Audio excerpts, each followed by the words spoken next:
Hello, everyone. Welcome to our first episode. And today we will be talking about failing a class and all the great things that it comes with. So today we have our guest and our buddy from mechanical engineering, Simon Lopez. So Simon, what was it like to fail a class? Not great. It's not great failing a class. I mean, no one goes into your first day of engineering school like, yeah, I'm gonna probably fail a class or two. No.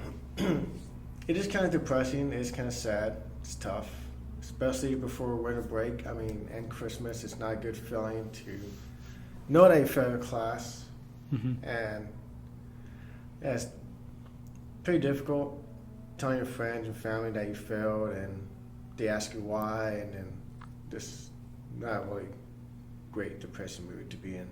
Yeah. What class was it? It was a machine design class, 325 for us, and it was a really time-consuming, tedious class. Like, I think every week we plan on spending about 10 hours in just that class alone. Jeez. Homework, project, tests, and just trying to know everything that you're doing in that class and trying to also in that class you have to back up what you say. So what have you done since that? What have you done after you found out that you failed the class? What were your next steps?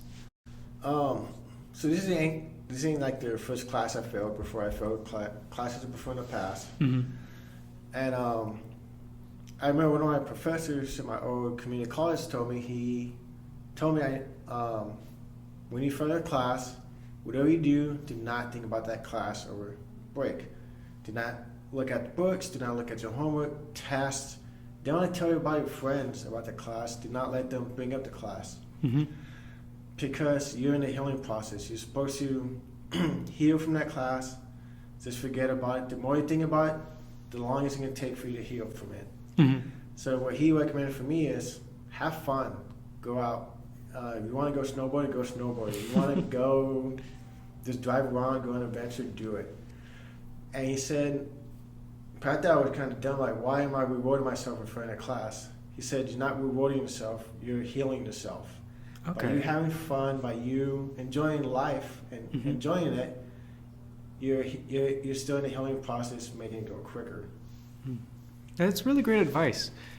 Yeah, it's never great to kind of just, obsess and let that horrible thing fester and just mold in your mind. Yeah, and that's what you said. If that's all you think about, that's all you're gonna see. You're gonna see just negative. You're just gonna think about that class, and then every negative thing that comes up, you're gonna build up on it like a snowball. You usually have to stop that negativity right there and then. That's why you say have fun and just do what enjoys you. So is that what you suggest for a student who just failed a class? Yes, during the winter break, just have fun. If you play video games, play video games. You go snowboarding.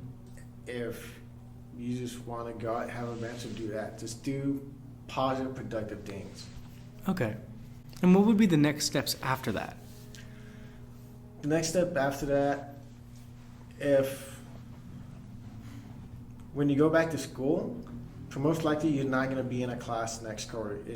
You don't predict to fail. So I'd hope not. No. So usually you have, depending on your school, probably 10 or 16 weeks.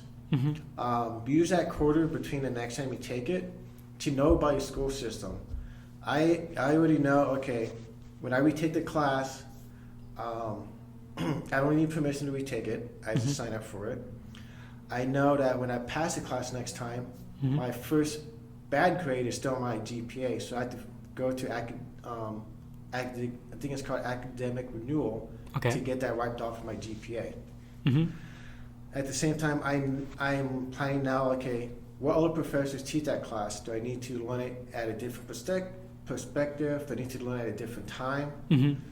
So use the next 10, 16 weeks to prepare for that next class.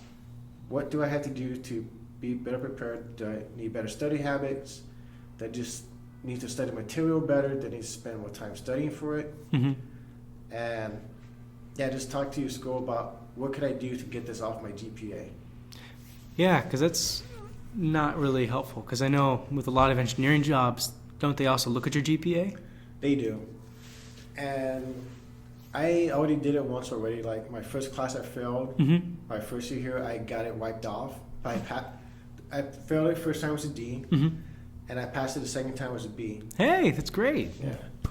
And it was actually 20 weeks before I took it a second time. Mm. And yes, spoke to the school. They had me sign some paperwork. Within 2 days, it was wiped off, and my GPA went up by 0.05. Hey, So, wow. yeah. So are there any benefits to failing a class? Actually, there are some benefits if you look at it at a positive way. Really?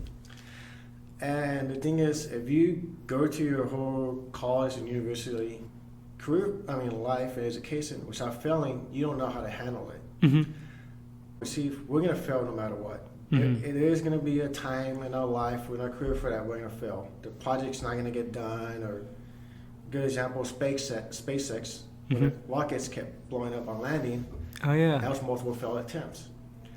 And by failing a class, you get to see how you fail on your own and how you handle it. It's kind of like failing 101. Do I get depressed? Do I get angry? Do I get sad? Do I get withdrawal? Do I get more emotional or active? And that way you can see, okay, this is how I get when I fail. Now I know when I fail next time, how to treat it better, how to recover quicker, how to heal faster. Mm-hmm. But at the same time, by failing, you get to see what you like and you don't like. Oh, yeah. Probably by failing that class, you're like, you know what? I know I didn't really have that much interest in it. I didn't really study that much for it. It's probably something I don't want in my career field. So you probably, you know what? I'm going to take it again, but when I get my degree, I'm not going to get a job in that area. The biggest thing from failing too is you get to take the class again. You get to get it from a different perspective, from a different professor. Mm-hmm. And from a lot of people that I spoke that failed it, they kind of are happy they failed. It Oh, makes really? them stronger. Mm-hmm. I know the first time I failed, from last year, I failed vector dynamics. Mm-hmm. I failed it, was a D. Take it a second time, I ended up getting a B. The second time I took it, Mm-hmm. I understand the material a lot better. I was doing my homework a lot more efficiently. The first time, my homework was 2 hours. Oof. And about 90% of it was me looking on Chegg how to solve it. The second time I did it, 90% of it was me doing it on my own, and 10% of it was Chegg. Wow. And what people don't realize is when you take the class again and the benefit from failing, Mm-hmm. you don't start off from zero. Mm-hmm. You start off maybe at 50%, 60%, or where you left off. Mm-hmm. So you don't start from the beginning, you start where you left off. So you're already ahead of the other class. Mm-hmm. And things click a lot better. Thank you so much for your time, Simon. And thank you for watching. Hopefully this has been very helpful for you, and see you next episode.